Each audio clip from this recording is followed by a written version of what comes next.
2018 और 2019 के बीच में जम्मू और कश्मीर के राज्यपाल थे।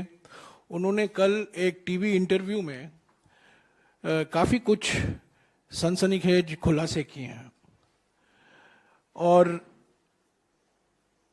इसको दबाने की पूरी कोशिश की जा रही है। जो सत्य का, जो अपने आप को सत्य का पालनहार मानते हैं, वो सत्यपाल मलिक जी की इंटरव्यू को दबाने में लगे हुए हैं, पर ये सच्चाई दबेगी नहीं और इसको हम आगे ले चल रहे हैं। और आज सुबह पवन खेरा जी और सुप्रिया श्रीनाथ जी इस पर और कुछ बातें रखेंगे और मैं समझता हूं ये जो सवाल उठाए जाते हैं इस इंटरव्यू के बाद, ये बहुत गंभीर सवाल हैं, महत्वपूर्ण सवाल हैं, राष्ट्रीय सुरक्षा से जुड़े हुए हैं, शासन से जुड़ा हुआ है और प्रधानमंत्री से हम कुछ सवाल भी करेंगे। पर पहले पवन खेरा जी इस पर और विस्तार से आपको जानकारी देंगे और बाद में खास तौर से पुलवामा के संदर्भ में जो सवाल उठते हैं वो सुप्रिया श्रीनाथ जी आपके सामने रखेंगे। पवन खेरा जी। धन्यवाद जयराम जी। अभी 3-4 दिन पहले इसी मंच से हमने सत्यपाल मलिक जी के एक और इंटरव्यू की चर्चा की थी। सत्यपाल मलिक जी ने जो कल इंटरव्यू दिया है, आरोप बहुत गंभीर हैं और एक ऐसे व्यक्ति से आ रहे हैं जो एक सीनियर नेता भी है, पूर्व राज्यपाल भी है और इतना करीबी प्रधानमंत्री के रहा था कि जब 370 हटाया जा रहा था तो एक संवेदनशील दौर में एक संवेदनशील राज्य के वो राज्यपाल बनाए गए। तो कुछ सोच समझ कर ही बनाया होगा, कुछ करीबियां रही होंगी, विश्वास पात्र रहे होंगे। तो कोई ये भारतीय जनता पार्टी की आईटी सेल के 2 रुपए के ट्रोल तो है नहीं कि उनकी बात को नजरअंदाज कर दिया जाए। गंभीर बात कर रहे हैं, विस्फोटक इंटरव्यू है। 4-5 उन्होंने महत्वपूर्ण और प्रमुख मुद्दे उठाए हैं। जो कोट अभी आपने उनका देखा कि मैं सेफली कह सकता हूं प्रधानमंत्री जी को करप्शन से बहुत नफरत नहीं है। आज सत्यपाल मलिक जी की स्थिति क्या है, पहले उस पर 2 मिनट बात कर लें। 1 मिनट। किराए के मकान में दिल्ली में रह रहे हैं एक पीएसओ के साथ। हमें मालूम है प्रधानमंत्री जी को सत्य की आवाज से ज्यादा मधुर गुलाम की आवाज लगती है। तो सत्यपाल जी को एक पीएसओ दे रखा है। जिस व्यक्ति की देखरेख में 370 हटाया गया, जिस पर भारी खतरा है, उस व्यक्ति को आपने एक पीएसओ दे रखा है। दिल्ली के एक कोने में किराए के मकान में वो रह रहे हैं। आप अपने कुछ समाज में जहर घोलने वाले एंकर्स, ऐसे फिल्म निदेशक जो आपकी चाटुकारिता करते हैं और ऐसे अभिनेता जो आपकी स्तुतिगान करते हैं, उनको आपने XYZ अलग अलग तरह की सिक्योरिटी दे रखी। सत्यपाल मलिक जी को आपने क्यों छोड़ दिया है ऐसे खतरों के मुंह में, पहले हम यह आपसे जानना चाहते हैं। उन्होंने खुलासे किए आपकी कि करप्शन पे जब वो आपके पास शिकायत करते थे, गोवा में खासतौर पे जब वो गोवा के राज्यपाल थे, और भ्रष्टाचार पे उन्होंने आपकी संज्ञान में कुछ जानकारी लाई, तब आपने क्या किया? आपने ना केवल नजरअंदाज किया, आपने उनको आनन फानन में हटा दिया। स्पेशल एयरक्राफ्ट भेजा कि जल्दी से जल्दी उनको गोवा से शिफ्ट कर दिया जाए, मेघालय भेज दिया जाए या जहां भी भेजना था वहां भेज दिया जाए।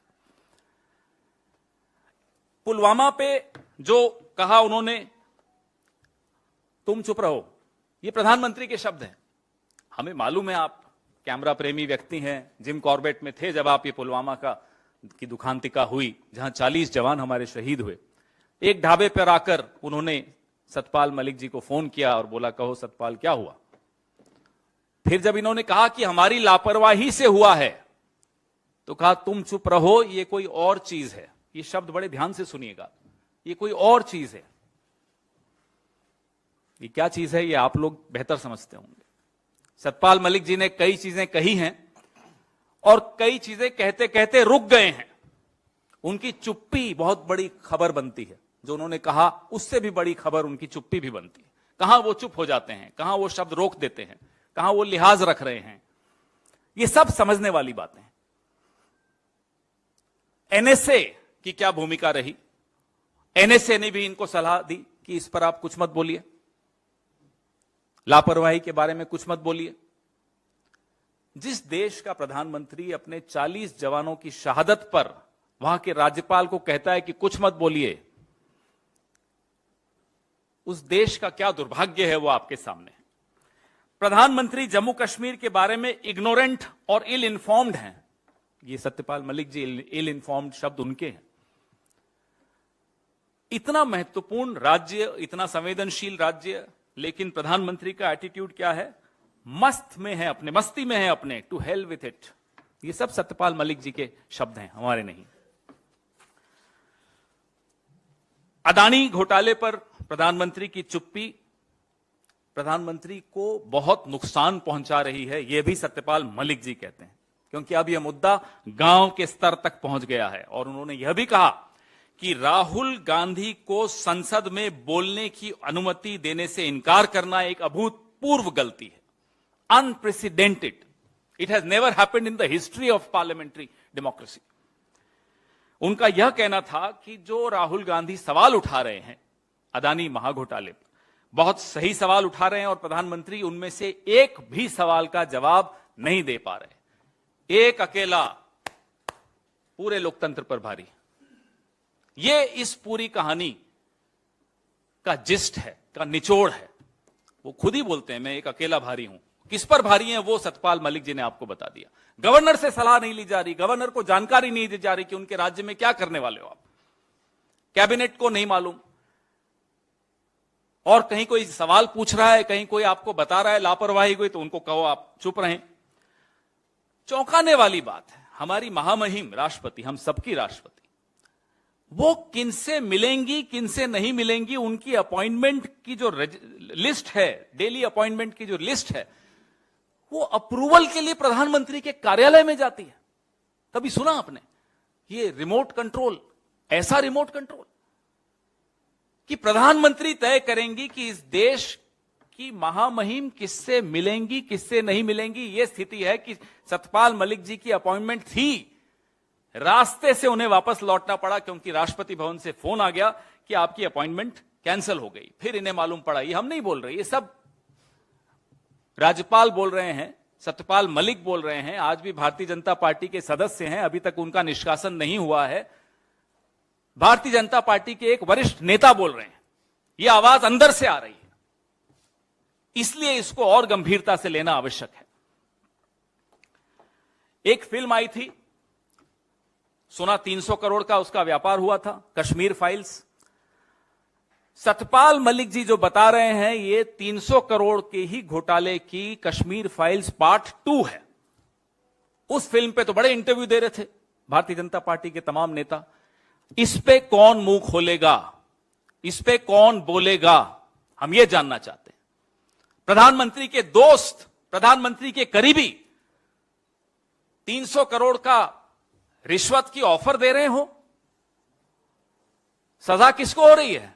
सजा एक तरह से विसल ब्लोअर को हो रही है। कौन है विसल ब्लोअर? सत्यपाल मलिक। कौन है सत्यपाल मलिक? भारतीय जनता पार्टी के नेता हैं आज भी। किसको सजा होनी चाहिए, सजा हो किसको रही है? उनकी सुरक्षा खत्म करके आपने उनको छोड़ दिया। और उनके अगर आप इंटरव्यू देखेंगे, 1 घंटे 9 मिनट का इंटरव्यू है, तो वो कहते हैं कि ये तो चाहते हैं कि कोई मुझे मार डाले। ये उनके शब्द हैं, हमारे नहीं है। बहुत ही विस्फोटक है। उम्मीद करता हूं कि जिन गुलामों की आवाज पे सुबह से शाम तक आप लोग डिबेट करते हैं, इस सत्य की आवाज पर भी आप लोग डिबेट करेंगे, इस पर भी चर्चा करेंगे। इंटरव्यू लेने वाले ने बड़े तीखे सवाल पूछे। ये वही इंटरव्यू लेने वाला है जिसके एक सवाल से किसी को प्यास लग गई थी, पानी पी के हलक सूखता हुआ निकल गया था। सत्यपाल मलिक जी ने तो बड़ी वीरता के साथ सब जवाब भी दिए। मैं सुप्रिया श्रीनेत जी से आग्रह करूंगा कि पुलवामा वाले मुद्दे पर, जो बहुत गंभीर मुद्दा है इस देश के सामने, देश की सुरक्षा से जुड़े हुए सवाल का जवाब आज तक जिस पर नहीं मिला है, 40 जवानों के परिवार, जो शहीद परिवार हैं शहीदों के, वह भी उत्तर के इंतजार में है। इस देश का एक एक नागरिक उत्तर के इंतजार में है। श्रीनेत, सुप्रिया जी।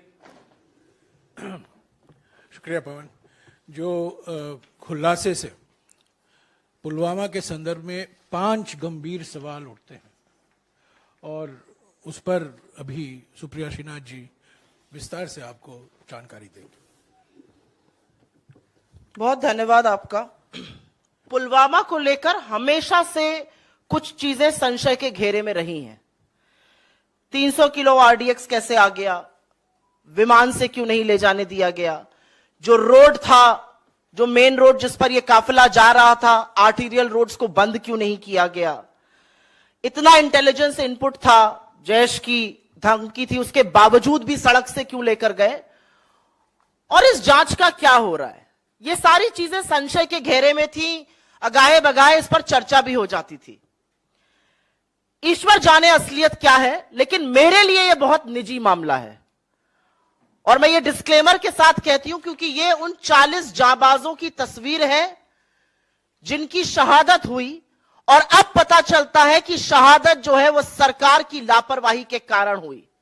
और इसमें जो दूसरी लाइन है उसमें जो पहले व्यक्ति हैं पंकज त्रिपाठी जी, वो मेरे गृह क्षेत्र महाराजगंज से आते हैं और उनकी शहादत के वक्त जब मैं उनके घर गई थी तो मैंने वहां पर उनके पिता को, उनकी गर्भवती पत्नी को और उनके छोटे से बच्चे को बिलखते हुए देखा है।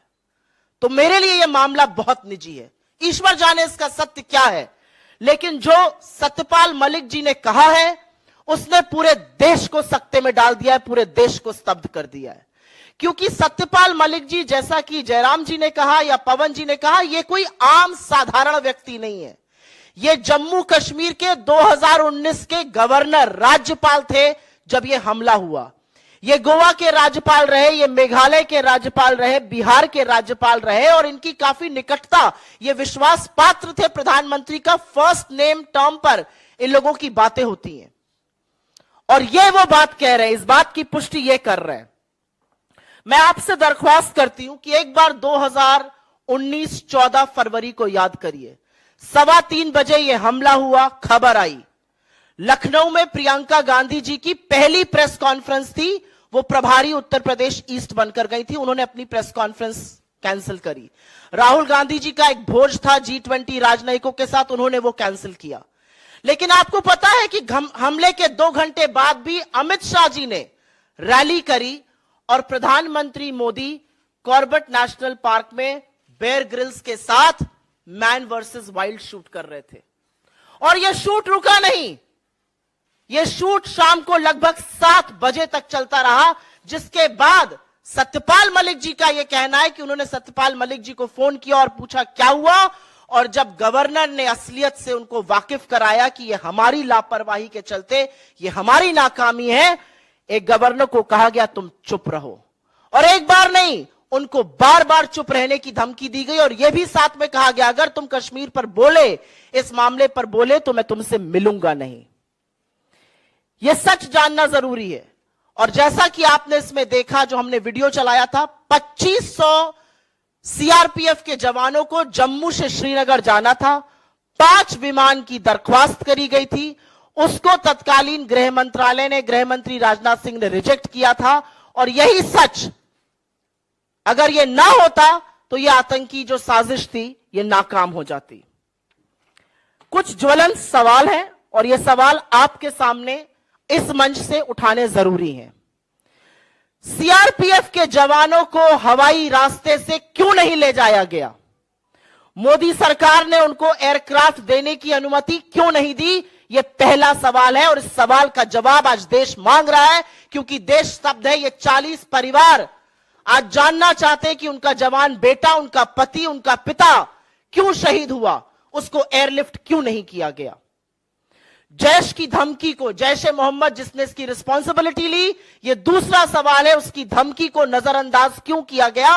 और बाकी रिपोर्ट्स बताती हैं कि 2 जनवरी 2019 से लेकर 13 जनवरी 2019 के बीच में 11 इंटेलिजेंस इनपुट्स थे कि ऐसा एक आतंकी हमला हो सकता है, और उसके बावजूद भी 78 गाड़ियों के काफिले को, ये एक या दो गाड़ियां नहीं जा रही थी, सीआरपीएफ की 78 गाड़ियों के काफिले को सड़क के माध्यम से जम्मू से श्रीनगर ले जाया जा रहा था जब अवंतीपुरा पुलवामा में यह कांड हुआ। क्यों इंटेलिजेंस इनपुट्स को और क्यों जैश की धमकी को नजरअंदाज किया गया? तीसरा और बहुत बड़ा सवाल, और यह सवाल सब लोग पूछते हैं, 300 किलो आरडीएक्स से भरा एक गाड़ी टक्कर मारती है एक बस को और वहां पे स्वाहा हो जाता है सब। 300 किलो आरडीएक्स बॉर्डर एरिया में आई कैसे? और जो गाड़ी उसको लेकर आई वो एक आर्टीरियल रोड से मेन रोड तक कैसे आने दी गई? पूरा सैनिटाइजेशन होता है रोड का। और आज ये सवाल है कि क्या हमारे सैनिकों की जान इतनी सस्ती है कि वहां पर कोई बंदोबस्त नहीं किया गया था? यह तीसरा बड़ा सवाल है। और उसी से एक सवाल जुड़ा भी है, पुलवामा की जांच का क्या हो रहा है? 4 साल बीत गए पुलवामा को, 2019 14 फरवरी को हुआ था। हम 15 अप्रैल 2023 में बात कर रहे हैं, इस जांच का क्या हुआ? कब पता चलेगा आरडीएक्स, कब पता चलेगा रोड सैनिटाइजेशन के बारे में? चौथा और बहुत महत्वपूर्ण सवाल, सतपाल मलिक जी ने अपने इंटरव्यू में साफ तौर से कहा है कि उन्होंने प्रधानमंत्री को बताया कि गृह मंत्रालय ने रिजेक्ट किया था, उनको चुप रहने को कहा गया, तुम चुप रहो।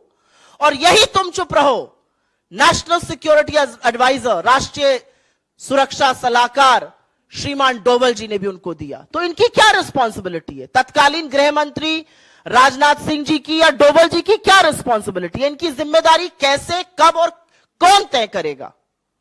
और अंतिम बड़ा सवाल यह है कि इतने बड़े हादसे के बाद आज 4 साल हो गए और जब सत्यपाल मलिक जी इतना बड़ा खुलासा करते हैं और पता चलता है कि उनको चुप रहने के लिए प्रधानमंत्री ने कहा था, आज ये पूछना पड़ेगा, ये धमकी, ये हिदायत, ये नसीहत, जो भी कह लीजिए, उनको क्यों दी गई? और अंत में मैं सिर्फ इतना कहना चाहती हूं कि ये जो सर्टिफिकेट बांटते फिरते हैं देश प्रेम का, देशद्रोह का, अगर ये देशद्रोह नहीं है, अगर ये 40 लोगों की शहादत और बेयर ग्रिल्स के साथ ये फोटो एक साथ देशद्रोह नहीं है, तो देशद्रोह क्या है? मैं जयराम जी से कहूंगी कि वो इसको आगे की कार्रवाई के लिए करें। शुक्रिया। जैसा कि मैंने पहले ही कहा था, जो अपने आप को सत्य का पालनहार मानते हैं वो सत्यपाल मलिक के इंटरव्यू को दबाने में लगे हुए हैं, पर ये दबेगा नहीं। और जो खुलासे हुए हैं, जरूर देश मांग रही है कि सत्य क्या है, सच क्या है। जैसा कि पवन जी ने कहा और सुप्रिया ने भी कहा, सत्यपाल मलिक न केवल राज्यपाल रह चुके हैं, 4 राज्यों के राज्यपाल रह चुके हैं, वो वरिष्ठ नेता हैं, बल्कि आज भी भारतीय जनता पार्टी के सदस्य हैं, आज भी बीजेपी के पार्टी में वो शामिल है। तो वास्तविक है ये सवाल पूछना इस सरकार से कि जवाब क्या है, आपका रिस्पांस क्या है? नेशन वांट्स टू नो, देश जानना चाहती है। पर आप जानते हैं दोस्तों कि जब कभी कोई गंभीर मसला उठता है हमारे देश में, संसद के अंदर या संसद के बाहर, प्रधानमंत्री का एक ही जवाब है, चुप्पी। चीन पर चुप्पी, अडानी पर चुप्पी, काले कानून पर भी आपको याद होगा करीब 1 साल तक चुप्पी था। बाद में जब मजबूरी से उनको वो काले कानून वापस लेने पड़े, कृषि काले कानून, आपको याद होगा। तो ये चुप्पी तोड़ने का वक्त है। पर इस सरकार का सिद्धांत तो यही है, मिनिमम गवर्नेंस, मैक्सिमम चुप्पी। पर ये जो मुद्दे उठाए गए हैं, पवन ने सत्यपाल मलिक जी के इंटरव्यू से 5 ऐसे महत्वपूर्ण और बड़े मुद्दे आपके सामने रखे हैं, और उस 5 में से एक मुद्दा जो राष्ट्रीय सुरक्षा से जुड़ा हुआ है, पुलवामा में जो हुआ, उसके संदर्भ में सुप्रिया ने 5 तीखे सवाल आपके सामने रखे हैं। तो कुछ तो जवाब आना चाहिए।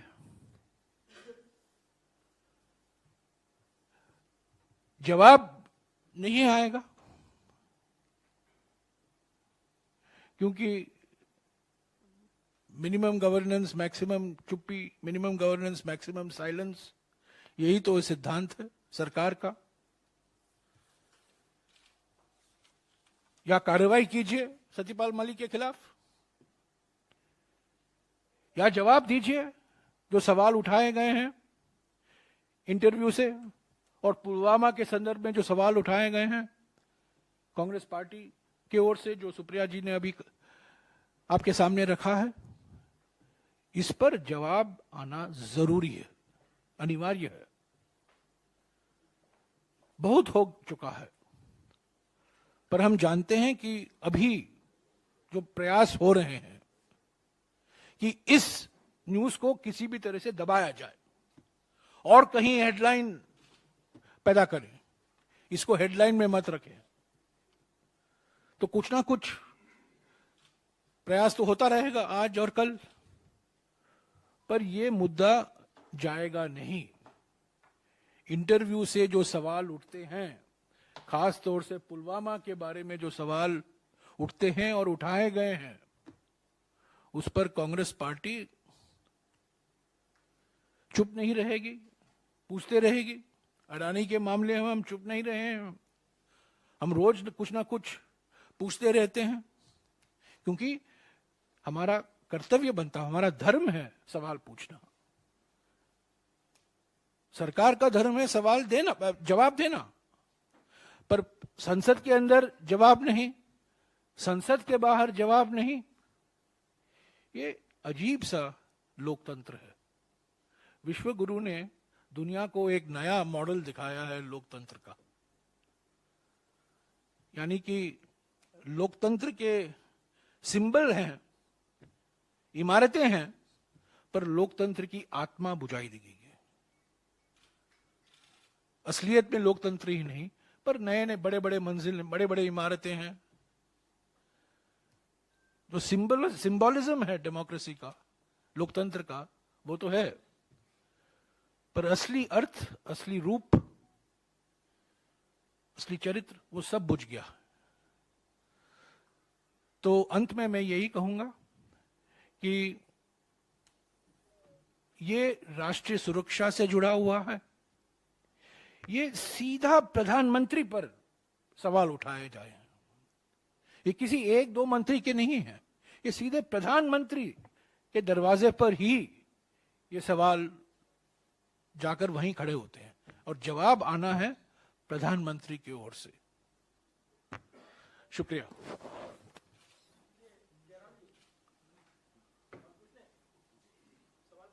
हाँ जी, पूछिए इसी पर। इससे पहले जब पुलवामा पर जो भी सवाल उठाए गए कांग्रेस की ओर से, तो कहा गया कि ये कांग्रेस आतंक को लेकर, उसके आतंकी हमले को लेकर सवाल उठा रही है। मैं एक और चीज ऐड करना चाहती हूं सर, आपकी परमिशन से, और अपने मीडिया के साथियों से सिर्फ मैं ये कहना चाहती हूं कि एक पूर्व राज्यपाल जो आतंकी हमले के दौरान गवर्नर थे जम्मू कश्मीर के, उनके लगाए हुए आरोप है, उनका खुलासा है। तो जरूरी है, क्योंकि राष्ट्र में इसकी चर्चा हो रही है, लेकिन मीडिया में, टीवी चैनल्स में और अखबार में इस पर सांप जरूर सूंघ गया है। आपने जो बात कही, बहुत बड़ा अंतर है। ये एक पूर्व राज्यपाल कह रहे हैं, ये बीजेपी के नेता कह रहे हैं, ये एक ऐसा व्यक्ति कह रहा है जिसने किसान आंदोलन के दौरान एक बड़ा खुलासा किया था कि उन्होंने प्रधानमंत्री मोदी से बोला 700 किसानों की शहादत हो गई और मोदी जी ने पलट के कहा मुझे क्या फर्क पड़ता है, मेरे लिए थोड़ी मरे। ये कहने के बाद पीएमओ से कोई खंडन नहीं आया। तो आज भी जब सत्यपाल मलिक ऐसा सच बोल रहे हैं, ऐसा खुलासा कर रहे हैं, तो बीजेपी की आईटी से लगी हुई है उनको डिस्क्रेडिट करने में कि उनका मानसिक संतुलन बिगड़ गया है, उनकी अपनी दिक्कतें हैं। मुझे ऐसा लगता है वो भाजपा के बड़े नेता हैं, आपने 4-4 राज्यों में उनको संवैधानिक पद पर बिठाया है। अगर वो इतना बड़ा खुलासा कर रहे हैं तो ये लाजमी है लोकतंत्र में, अगर लोकतंत्र जीवित है इस देश में, तो ये लाजमी है कि चुनी हुई सरकार इसका संज्ञान ले और इस पर जवाब दे। बिल्कुल सही।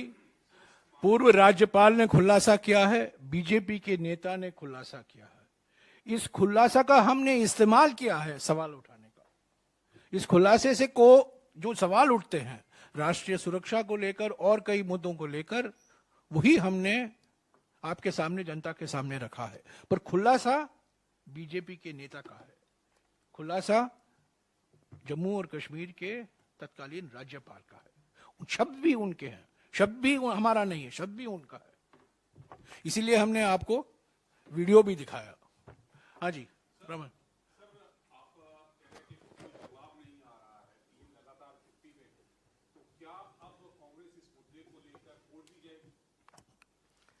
देखिए, सबसे बड़ी अदालत होती है जनता की अदालत, और उसमें आप लोगों की भूमिका जज जैसी होती है। तो हम तो आप लोगों से गुजारिश करेंगे कि अब हिम्मत दिखाइए। बहुत गुलामों की आवाज को आप फैलाते रहते हैं इधर उधर, अब सत्य की आवाज को भी फैलाइए। और ये सवाल अब आप पूछिए, क्योंकि देश के लिए ये महत्वपूर्ण है इसका जवाब आना। कोई छोटी बात नहीं होती, 40 लोगों की शहादत कोई छोटी बात नहीं है। 300-350 किलो आरडीएक्स यूं घूम रहा हो जम्मू कश्मीर की सड़कों पर, 10 दिन लगातार घूम रहा हो और किसी ने इंटरसेप्ट नहीं किया हो, तो किस स्तर पे क्या लापरवाही हुई वह भी सामने आना चाहिए। और किसने क्यों राज्यपाल को चुप रहने को कहा वह भी सामने आना चाहिए।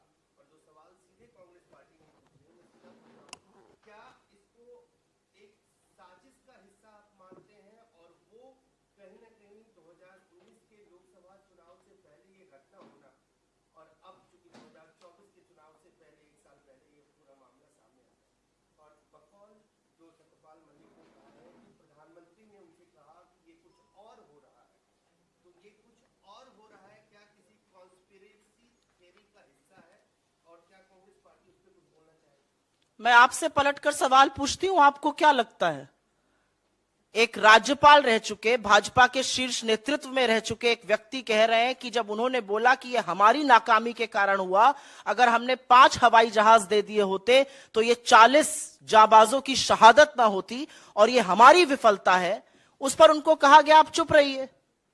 मुझे लगता है मुद्दा भटकाने की जरूरत नहीं है। मुझे लगता है आज जवाबदेही तय करनी है, और जवाबदेही तय करनी इसलिए जरूरी है क्योंकि यह मामला राष्ट्रीय सुरक्षा से जुड़ा है, यह सरकार के विफलता से जुड़ा है, यह सरकार के नाकारेपन से जुड़ा है। आप अपने लिए 2-2 हवाई जहाज खरीद सकते हैं 8-8 हजार करोड़ रुपए के, एक इमारत बना रहे हैं 20,000 करोड़ रुपए की, और 5 हवाई जहाज आप नहीं दे सकते। 78 गाड़ियों का काफिला जोखिम झेलता हुआ जम्मू से श्रीनगर जा रहा है। आज सरकार को इस पर सवाल का जवाब देना है। तत्कालीन गृह मंत्री भी बोले और प्रधानमंत्री भी बोले। बिछ गई सियासी विसार, खेला जा रहा है सियासी खेल, जारी है वार पलटवार। शह और मात के खेल में बनाई जा रही है रणनीति, कौन पड़ेगा किस पर भारी, ये कभी भी सिर्फ hastachep.com पर। अमलेंदु उपाध्याय के साथ